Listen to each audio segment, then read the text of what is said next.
You are alone. The people around you don't know you. They couldn't care less as long as there's a roof over their heads. You talk to them every day. They tell you their stories, their secrets. Trapped in your own walls, unable to leave for what feels like eternity. When was the last time anyone truly cared about you? I mean, really cared about you. The world around you falls apart. People and monsters rip each other limb from limb, all under the blistering gaze of the sun.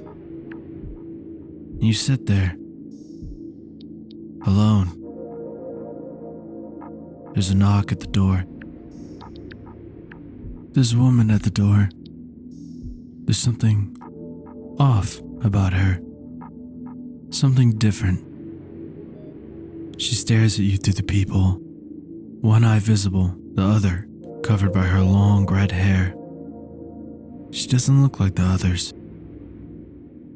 How's your new life treating you, baby? Managed to adapt yet? How silly of me to ask. You do live here, after all. She speaks to us softly. You look unusual, we respond. So you noticed? Thanks. Do you like it? People keep remarking on my looks lately, even more than they used to. You're not much of a talker, are you? Tell me about yourself. I used to pray my father would drop dead. Is that enough? We say coldly, giving us more backstory for our character in-game. Did you grow up with an abusive father? That's awful. I'm glad it's behind you. Letting go of anger is hard. Forgiveness is even harder.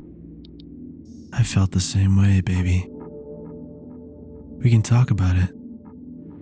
If you want to, and if you let me in, we might even be able to deal with the pain and heal together. We all need some form of comfort these days. A little care. A little affection. We have the choice to turn her away or let her in. It's difficult to tell whether her sympathy and interest in us is performative or not. She could just be trying to coerce us to let her in. Or maybe it's genuine. Maybe we just found someone who we can make a genuine connection with. Just maybe. We let her in.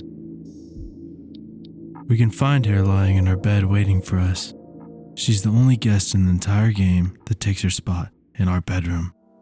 The next morning we wake up next to her still in the bed. We talk to her. Yes, baby? Is there something on your mind? How do you like it here? We ask. It's cozy. More than I expected, all things considered. Thanks for letting me in. I thought I might end up on the streets before dawn. And you? How do you feel? We tell her we're anxious. I get it. These days, making any long-term plan just feels pointless. You never know what'll get you first. The sun, the lunatics, and those visitors. But humanity's already survived plenty of catastrophes.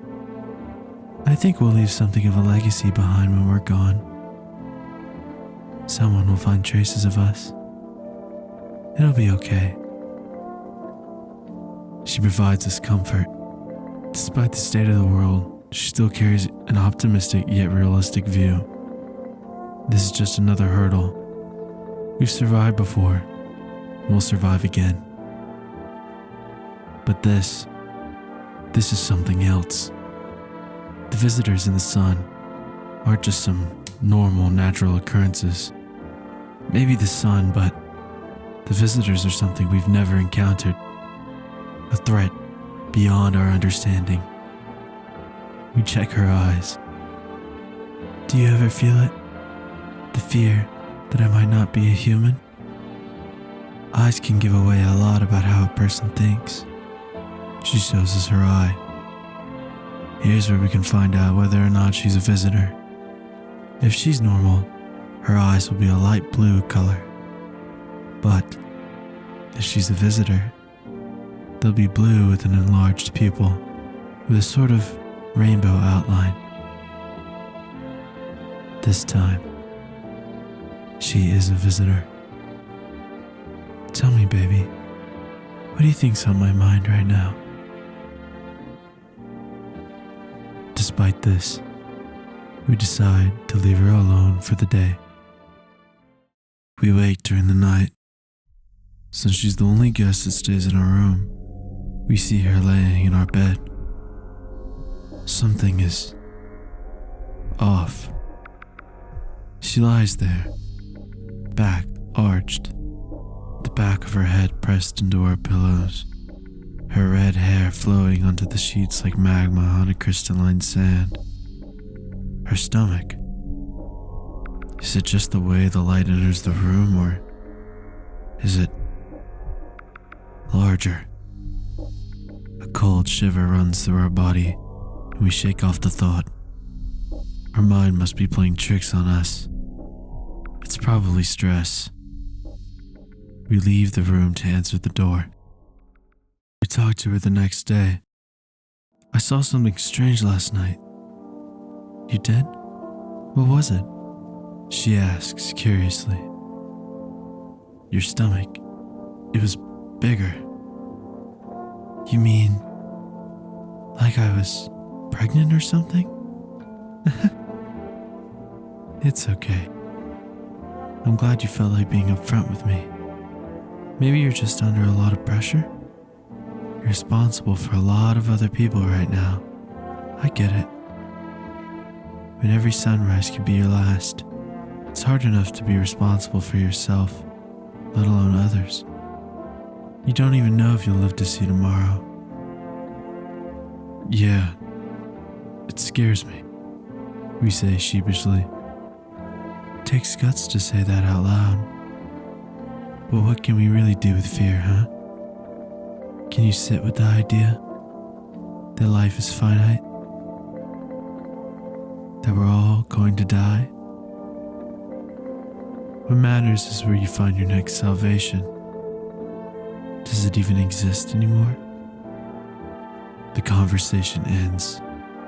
She's pushing us away from what we saw last night, avoiding it almost, as she pushes us to reflect instead. Could it be on purpose? She wants us to focus on the ideas she presents to us, and we do. The conversation with her was almost like a subconscious fight for control, one that she dominated. We need her comfort, so we accept it, even if it could lead to something much, much worse. We asked to check her teeth. Do you like what you see? Her teeth are normal. A large gap can be seen in the middle. Her teeth are blunt. What's with the face? Seen teeth like these before? Or did I remind you of someone? From what she says, we can infer our protagonist has seen teeth like these before. It could possibly resemble his mother's teeth, tying into an idea that the woman's comfort could be a stand-in for a lack of comfort received as a child. Or maybe she's referring to his wife. We can find a picture of the protagonist's wife next to the phone. We know it's his wife because of a developer update on the demo of the game. It states, change the photo of a desktop near the phone to instead feature the photo of the owner's wife. We check her hands. They say nothing compares to holding the hands of someone you love. Her nails are acrylic, long, red and sharp like claws that have recently spilled fresh blood. Feel that pulse racing? So do sweaty palms tell. Are you nervous? Swept up in emotion? Or are you blind with rage? Almost everything she says seems like it's meant to make us question ourselves, to doubt ourselves. Maybe we should. We kill visitors and people alike. Our weapon, turning them into piles of gore on our floor. We don't react. What kind of human can do that and stay sane? The next night we see her. Her stomach is significantly larger. There's no doubt about it now. She's pregnant with something. Something unnatural. We confront her the next morning. I know I saw you pregnant last night. Explain yourself. You're starting to frighten me. Are you really sure you saw something last night? Why didn't you wake me? Is it the fear of death talking again? Or is it the weight of caring for other people? Or maybe it's me? Or someone else haunting your thoughts? Could she be referring to the protagonist's wife? She's blatantly trying to manipulate us. We know what we saw. But I'm sure I saw something. It hurts to see what's happening to you, but you shouldn't fear death, or responsibility, or closeness, or anything else. It's all part of being alive, baby. Don't search for all the answers at once. The path is formed by laying one stone at a time. Do you understand? It might even help to consider that we don't totally disappear when our time comes. I used to believe in heaven and hell, but now, I'm not so sure. Maybe it's something else entirely. What do you think? She ends the conversation. She's trying desperately to make us doubt ourselves, and we do. Using our weaknesses, she takes control of us. Under the guise of compassion, she wraps her grasp around us, peeling our guard away, word by word. Why? Something is wrong. Very wrong. The next night, her stomach is even larger, her neck twisted and bulging, almost serpent-like. There's no denying it anymore. Her body twists and writhes under the glow of the moonlight. Why is this happening? Are we going insane? It's so vivid, so real, but we can't help but doubt ourselves. Could we be dreaming? Yes, we have to be. We lie down, trying to go back to sleep, trying to ignore the woman next to us. The night passes. The room reeks of death. We awake. It's wet, warm. A metallic taste floods our mouth. The air is heavy with the scent of iron. The sheets stick to our body. She's dead. Her body is torn open, disemboweled. Blood covers her body and the sheets her remains lie upon. What went wrong? The little bit of comfort she provided with her presence has been ripped away. All that remains is a resemblance of what once was, nothing but a distant memory. What is that? We catch a slight movement behind the curtain. There shouldn't be anything there. No, it's moving. It's breathing. We check behind the curtain. A cry rings out in the room. The cry of a baby. The curtain stops moving. We feel a shift in the air. Something's still in the house. We can feel it. We rush to the office. In the room, on the ceiling fan, there's a fetus? That's impossible. But it's there. We approach it, and with a cry it disappears. It's still here. Somewhere. We hurry over to the bathroom. We enter. It's curled up under the tub, lying in a small basin. It grunts one last time and disappears. Dazed and confused, we head back to our room and pass out. We wake up. Her body is gone. The humid night air fills our lungs with a feeling of unease. We rise to check the windows. You see that child again. But what is it doing over there? Is it devouring a dog? No. They're pressed close to the animal's chest. You stand frozen, unable to move. Why won't it go to its mother? Was she ever truly pregnant? As you ponder this, the world outside fades from view, swallowed by thick fog. We leave the window. We walk towards the door. We walk towards fate.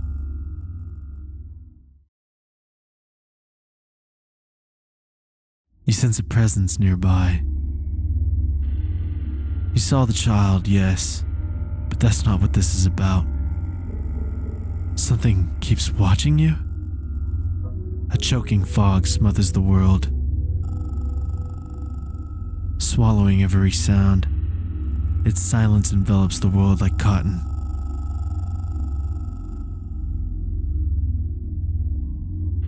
Sounds like people are whispering. You call out, but the air falls still. Is meeting them a good omen? Or are they harbingers of disaster?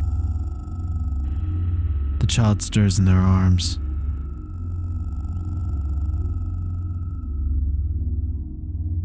It can no longer bring light into this world. At least, you don't think it can. Is it our salvation or damnation? Panic grips you. The three of them yank the child in opposite directions.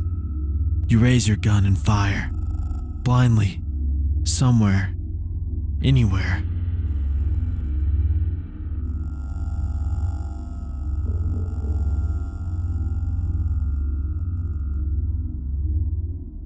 What's happening? What is this? Why is everyone dressed like that? More figures emerge from within the fog. You're a prophet, a woman says. Don't you see? You name the sins of this world. You are our salvation.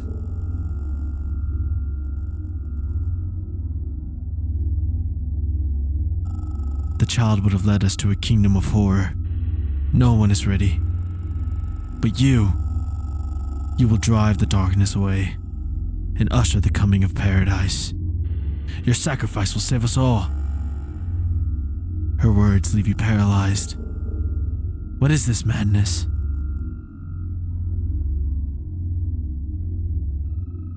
Whatever they mean, one thing is for sure. The child is no longer among the living. Who knows what they'll do to you?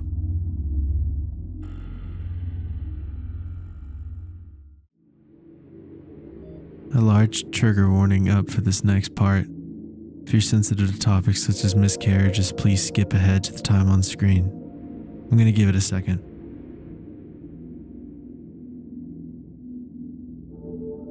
Alright, back to the video. The story of the red-haired woman is a slow, creeping descent into something that feels like both a nightmare and a memory. It's loneliness, guilt, and the desperate need for connection in the world that's falling apart. She enters the protagonist's life as a figure of comfort, but that comfort is dark and twisted. It slowly turns into control, a subtle domination disguised as care. What begins as intimacy becomes something darker, something unholy. By the end, salvation and damnation are impossible to separate. Unwillingly, we become both prophet and victim, caught in a world that does not care which. It's biblical almost. The relationship we have with the red-haired woman is reminiscent of the relationship between James, Mary, and Maria in Silent Hill 2. She could be seen as a doppelganger, like Maria, familiar, seductive, almost comforting, yet ultimately a reflection of the protagonist's struggles. It's almost like she knows how you feel before even you do. Her features, like the shape of her teeth, the familiarity of her face, these all suggest a link to someone the protagonist has known, a reminder of love, loss, and desperation. Maybe that's why her appearance strikes the protagonist as so odd the first time they meet. She's both intimately familiar and painfully alien. The birth scene may also carry echoes of the protagonist's past. Maybe long ago his wife was pregnant, and in the isolation of their home she went into labor, in the same room now occupied by the red-haired woman. Maybe that's why he doesn't like looking over towards the nightstand. Whenever you select it, a dialogue pops up stating that. This moment could symbolize a miscarriage, a loss that shaped the protagonist's fear of responsibility and death. The red-haired woman's dialogue, her focus on mortality and accountability, may be a reflection of that lingering grief. Her words striking at the parts of him he cannot escape. His tragedy. In the ending, when we see the child stirs in their arms, it can no longer bring light into this world. It becomes clear that the protagonist is confronting the permanence of loss, the knowledge that some wounds can't be healed, that some voids can't be filled. And yet, even in that despair, he still acts. He raises his weapon, striving to protect the child, to preserve a flicker of hope in a world that has already been swallowed by despair. The people in the fog initially resemble that of the death cult, but this may just be a coincidence. After you fire your weapon, the people in front of you appear to be wearing angel wings. A woman stands amongst them. Her long, red hair contrasts the rest of the scene. This could be the fatal dame. The protagonist doesn't confirm it, but her similarities are extremely striking. As the mother of the child, maybe she was resurrected. This would make sense and tie in the religious themes found within the ending, but this is all just speculation. This ending scene could be a mirroring of the birth of Jesus, a miraculous conception, but instead of the birth of the Son of God, it's something unholy. The child would have led us to a kingdom of horror, the woman says, possibly hinting that they may see the baby as the Antichrist. In my research, I discovered an alternate version of the ending. This was possibly removed in the final game. It says, you catch a glint of metal nails clutched in a hand among the crowd. This further entertains the idea that this scene could be an allegory for the birth of Jesus. The reason this was removed is unknown as of now, but it can be speculated that it was possibly removed out of a concern for offending certain groups. These are all my theories of what this ending and her character could possibly represent. In a developer post on Steam, they refer to the seductive woman as Pretty Thing, possibly giving us an official alias for the character. On the No I'm Not a Human wiki, it's mentioned that her character design heavily resembles Jessica Rabbit. This is very easy to see. In one of her earlier dialogues, if instead of being complacent, you're confrontational, she rips into you, saying that you're just like your father and to never speak to her like that again. She says this in an attempt to break us down, furthering my take that all she wants from you is control, no matter what she has to say to get it. The story is not just horror. It's an exploration of the human heart, of the ways trauma shapes perception, and of the fragile threads of hope that persist even when the world has become unrecognizable. The red-haired woman is both a mirror and a catalyst, reflecting the protagonist's pain and drawing it to the surface, forcing him to confront what he's lost, what he fears, what he longs for. In that sense, the horror is never only in the body or the world around him.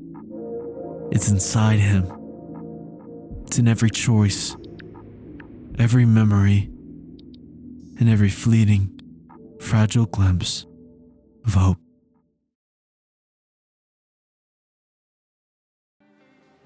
If you have any of your own theories, feel free to comment them down below. I frequently go and read through all of my comments, and I even respond to a couple, so I heavily encourage you guys to go and have conversations down there.